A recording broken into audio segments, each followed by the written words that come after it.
गिरीश आध्यात्मिक ज्ञान में आप सभी का स्वागत है। आज हम अपनी नई रचना में प्रस्तुत कर रहे हैं एक अनूठी गाथा रावण की प्रभुताई और उसकी प्रभुताई में लगी सेंध। ये सेंध कहां कहां लगी और किसने किसने लगाई। साथियों, ये अत्यंत रोचक कथा आध्यात्मिक ज्ञान से आज प्रस्तुत करते हैं। सुनिए ये रामायण की रोचक कथा। लंका का महाराज रावण एक अत्यंत बलशाली, ज्ञानी और विद्वान कुशल शासक था। राजनीति में उसे अद्भुत महारत हासिल थी। तीनों लोकों में, पृथ्वी, आकाश और पाताल में उसने अपने कीर्तिमान का वैभव स्थापित कर रखा था। इतना ही नहीं साथियों, यहां तक कि उसने देवताओं को भी परास्त करके अपने अधीन कर रखा था। संयोगवश उसका वध तो अवश्य प्रभु श्री राम जी के हाथों किया गया, किंतु उसने मरते मरते भी प्रभु श्री राम से कहा था कि मेरा वध हुआ है, मैं आपसे युद्ध में हारा नहीं हूं। मैंने अपने जीवित रहते हुए आपको लंका में प्रवेश नहीं करने दिया है। मैं वीर गति को प्राप्त हुआ हूं और योद्धा हमेशा विजयी रहता है, तो जीत हमारी हुई है। इस प्रकार के रावण के वचनों को सुन करके प्रभु श्री राम जी राजनीति का लोहा मान गए थे साथियों। और अब सुनते रहिए कि कहां कहां रावण को कैसे सेंध लगी। तो पहली सेंध किसने लगाई, तो सुनिए यहां पर। गुरुवर मुनिवर विश्वामित्र जी ने रावण की प्रभुताई में पहली सेंध लगाई साथियों। और वो सेंध कहां लगाई ये भी बताते हैं। जब माता सीता का शादी स्वयंवर में चल रहा था, उसमें भगवान भोलेनाथ का धनुष, जिसे शिव धनुष कहते हैं, उसको तोड़ने की शर्त लगी थी कि जो भी राजा इस धनुष को तोड़ेगा, सीता जी की शादी उसी के साथ होगी। बहुत बड़े बड़े राजाओं को निमंत्रण भेजा गया। महाराज रावण के पास भी निमंत्रण आता है दोस्तों। और माता सीता तो वास्तव में रावण की पुत्री थी। रावण भी इस रहस्य को भली भांति जानता था, किंतु उसे यह भी पता था जो सीता जी का स्वामी होगा, श्री सीता जी का पति होगा, उसी के हाथों उसकी मृत्यु भी लिखी है। जैसे महाराज कंस की बहन देवकी की संतान के द्वारा कंस की मृत्यु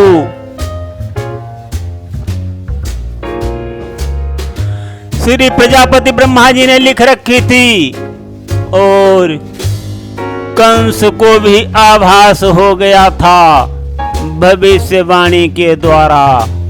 उसी प्रकार से रावण भी अत्यंत ज्ञानी है और उसे भी पता है कि कौन उसका वध करेगा।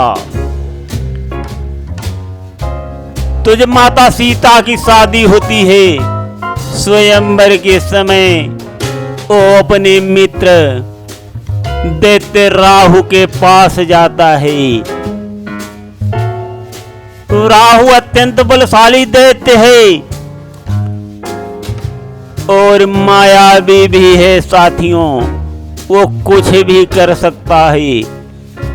तो रावण राहु से कहता है कि हे राहु, तुम किसी को धनुष तोड़ने मत देना। तोड़ना तो दूर गया, कोई धनुष को उठा भी न पाए, तुम उसको पकड़ के बैठ जाना। रावण की बातों को मान करके राहु सहमत हो गया और कहने लगा कि हे रावण, आप चिंता मत करो, धनुष को उठाना तोड़ना तो दूर गया, धनुष को सारे संसार के राजा अगर मिल जाएं तो हिला भी नहीं पाएंगे।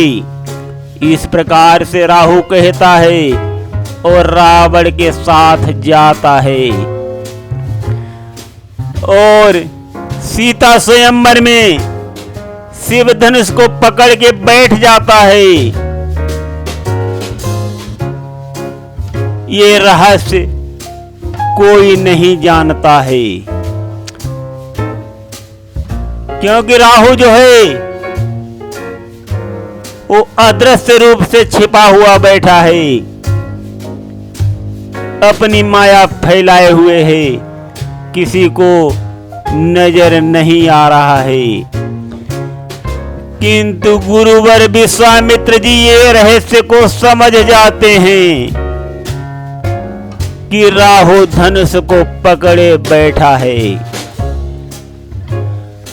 और जब सभी राजा लोग बारी बारी धनुष को उठाते हैं किंतु कोई उठाने में सफल नहीं होता है। उठाना तो दूर गया साथियों, हिला भी नहीं पाता है।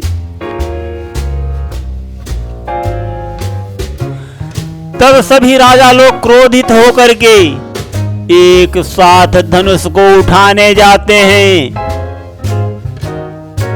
10,000 महारथी राजा अपना एक साथ बल लगाते हैं धनुष को उठाने के लिए, किंतु वो भी उठाना तो दूर रहा, हिला भी नहीं पाते हैं। दोस्तों, ये हालत को देख करके महाराज जनक चिंतित होते हैं और क्रोधित होते हैं। कहते हैं राजाओं से,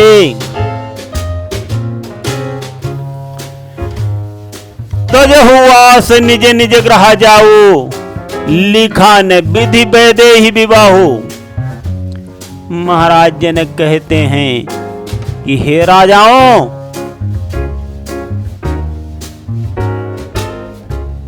अब आप अपने अपने घर जाइए, बहुत हो चुका है। अब मुझे ज्ञात हो गया है कि धरती पर कोई वीर नहीं रहा। ये कह करके अत्यंत दुखी होते हैं।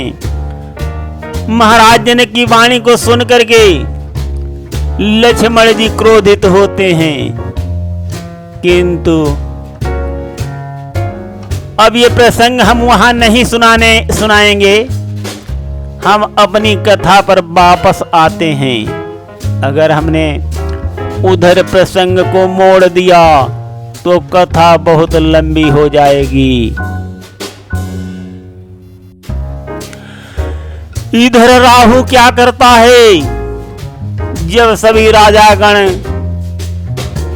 निराश होकर के अपने अपने घरों को लौटने की तैयारी करने लगते हैं, तब राहु वहां से चला आता है। तो उसी समय विश्वामित्र जी समझ जाते हैं कि अब राहु धनुष को छोड़ करके चला गया है। तो यहाँ पर एक चौपाई है जो अत्यंत प्रचलित और रोचक है। विश्वामित्र समय शुभ जानी, बोले अति स्नेहमय बानी। उठहु राम भंजहु भव चापा, मेटहु तात जनक परितापा। इस प्रकार से विश्वामित्र जी चौपाई में गोस्वामी जी ने ये इशारा कर दिया है कि विश्वामित्र समय शुभ जानी। विश्वामित्र जी को सब कुछ पता था कि वही अच्छा अवसर था जब राहु चला गया है और भगवान प्रभु श्री राम धनुष को उठा करके आराम से तोड़ेंगे। तो इस प्रकार से साथियों, रावण की प्रभुताई में पहली सेंध ऋषिवर विश्वामित्र जी ने लगाई और शिव धनुष को प्रभु श्री राम के हाथों तोड़वा करके सीता माता की शादी करवाई। तो आगे सुनिए, रावण की प्रभुताई को और किसने तोड़ा सरेआम, वो भी हम बताते हैं। अब दूसरी रावण की प्रभुताई में सेंध की बात सुनिए कथा। जब श्री पवन पुत्र जी ने लंका दहन की, उस समय रावण की प्रभुताई सुनिए। जलती हुई लंका को देख करके रावण अत्यंत क्रोधित होता है और अपनी भ्रकुटी चढ़ा करके ऊपर को कड़ी दृष्टि निहारता है। तो क्या होता है साथियों, रावण की भ्रकुटी चढ़ते ही सूरमंडल सब घबराया है। लंका की आग बुझाने को जल मेघों ने बरसाया है, किंतु बुझियो आग नहीं होनी का खेल निराला है। भगवान राम ही जब रूठे तब कौन बचाने वाला है। जिस समय आग में जल पहुंचा तो फल विपरीत लगा फलने। श्री सीता माँ की महिमा से वो आग लगी दूनी जलने। जो मेघों ने भीषण वर्षा की जलती हुई लंका पर, तब ये जल है वो सीता माँ की महिमा से घी का काम कर रहा है और मेघों की अत्यंत भयंकर बारिश से लंका नगरी डूबी जा रही है।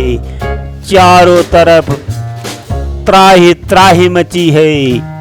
ये देख करके रावण विचलित हो जा। रावण अपने सचिवों को हड़काता है और कहता है कि मैंने तो काल को भी बंदी बनाया है, जेल से काल को शीघ्र निकाल के लाओ और छोड़ दो इस बानर के ऊपर, काल इसको खा जाएगा। तो रावण की बातों को सुनकर के दूतगण सचिवगण जाते हैं, काल को बंदी से निकाल करके लाते हैं। काल रास्ते में ही होता है तो रावण कहता है, बोला रे काल कहाँ तू है, कुछ कार्य नहीं कर सकता है। आग लगी है लंका में, तू खड़ा खड़ा मुंह तकता है।